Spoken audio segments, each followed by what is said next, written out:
100 কোটি টাকা বাজেটের সিনেমা বানানোর স্বপ্ন দেখেন প্রযোজক Shahrin Akhtar Sumi, real energy production হাউসের অন্যতম কর্ণধার। সত্যি কথা বলতে কি ওনার মুখেই কথাগুলো মানায়।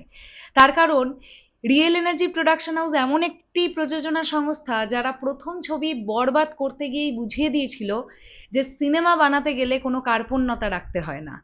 সিনেমার এক্সিকিউশনের জন্য যা যা দরকার সেটা যদি প্রডিউসার মন ঢেলে খরচ করতে পারেন তাহলে সেই সিনেমার এক্সিকিউশন লেভেল যে কি বিয়ন্ড লেভেলের যেতে পারে সেটা বরবাদ দেখে আমরা বুঝতে পেরেছি। আর কোথাও গিয়ে আমার তো এটা ধারণা বা বিভিন্ন ইঙ্গিত এরকমই আসছে, এই যে সিনেমাটা যেটা 2027 রোজার ঈদকে টার্গেট করে নির্মিত হবে বলে জানতে পারা যাচ্ছে, মেগাস্টার শাকিব খানের সঙ্গে আবারও ডিরেক্টর মেহেদী হাসান হৃদয় এবং রিয়েল এনার্জি প্রোডাকশন হাউস এই সিনেমাটা হতে যাচ্ছে বরবাদের চাইতেও বড় কিছু। তাহলে এমন একজন প্রডিউসারের মুখে ডেফিনেটলি এই কথাটা মানায় যে তিনি 100 কোটি টাকা বাজেটের সিনেমা বাংলাদেশ ফিল্ম ইন্ডাস্ট্রিতে বানানোর স্বপ্ন দেখেন।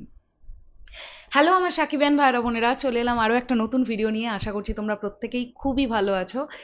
নাহিয়ান ইমন ভাই খুব সুন্দর একটা ইন্টারভিউ নিয়েছে। আমার ধারণা এটা বেশ বড় একটা ইন্টারভিউ।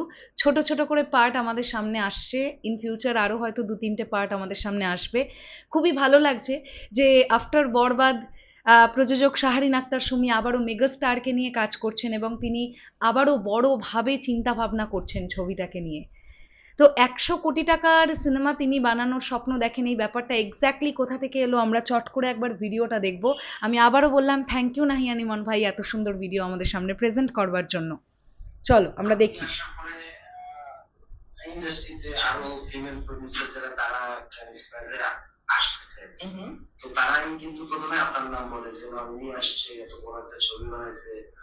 এই বিষয়টা যে ইন্সপায়ারিং, আপনার পেয়েছেন। হ্যাঁ, ওনাকে পেয়েছি, আরো আরো সামনে আছে। কিন্তু এই বিষয়টা আপনি আসলে কেমন প্রাউড? আমার তো আসলে ভালো লাগে যখন কেউ আমার নাম বলে। স্বাভাবিক। যখন কেউ বলে যে যেমন শিরিন সুলতান আপু যখন বলে যে আমি সুমি আপুকে দেখে inspired, I really feel good কি আমাকে দেখে আরেকজন প্রযোজক আসছেন, মহিলা উদ্যোক্তা আসছেন, মানে ইন্ডাস্ট্রি বড় হচ্ছে, তারা এর চাইতে বড় বাজেটে সিনেমা করছেন। তো আমরা তো আসলে এটাই চাই দিন শেষে, যে সিনেমা বাজেট বড় হোক, সিনেমা ইন্ডাস্ট্রি বড় হোক। তো আমরা সবাই মিলে কাজ করবো, আরো নতুন আসবে, শিরিন আপুকে দেখে হয়তো নতুন কেউ আসবে। তো এটাই তো আসলে এমনই তো হওয়া উচিত। তো সেই ক্ষেত্রে আমি সব প্রাউড ফিলের ব্যাপার না, ব্যাপারটা হচ্ছে যে আমি একটা জিনিস, আমরা বরবাদ করেছি, আমাকে দেখে যদি আরো একজন আসে, সেই আপুকে দেখে যদি আরো 2জন আসে, তাহলে এটা হচ্ছে আমাদের জন্য আসলে গর্বের ব্যাপার যে ইন্ডাস্ট্রি বড় হচ্ছে।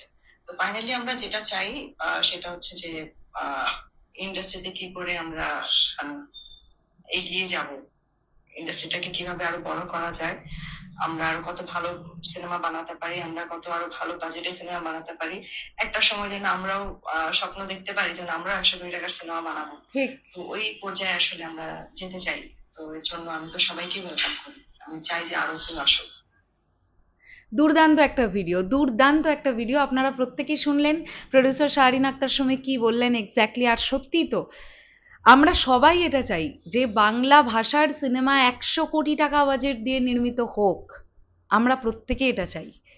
এবং এটা যেদিন হয়ে যাবে না, বাংলাদেশ ফিল্ম ইন্ডাস্ট্রি আরো অনেক অনেক অনেক অনেক বড় জায়গায় পৌঁছে যাবে। বিশাল বিশাল একটা ব্যাপার কিন্তু এটা। হ্যাঁ, ইমাজিন করতেই খুব ভালো লাগছে। শেষ করলাম ভিডিওটা। এই পুরো বিষয়টাকে নিয়ে তোমাদের কি বক্তব্য বা আপনাদের কি বক্তব্য কমেন্ট সেকশনে জানাবেন। তাহলে এখনের জন্য টাটা।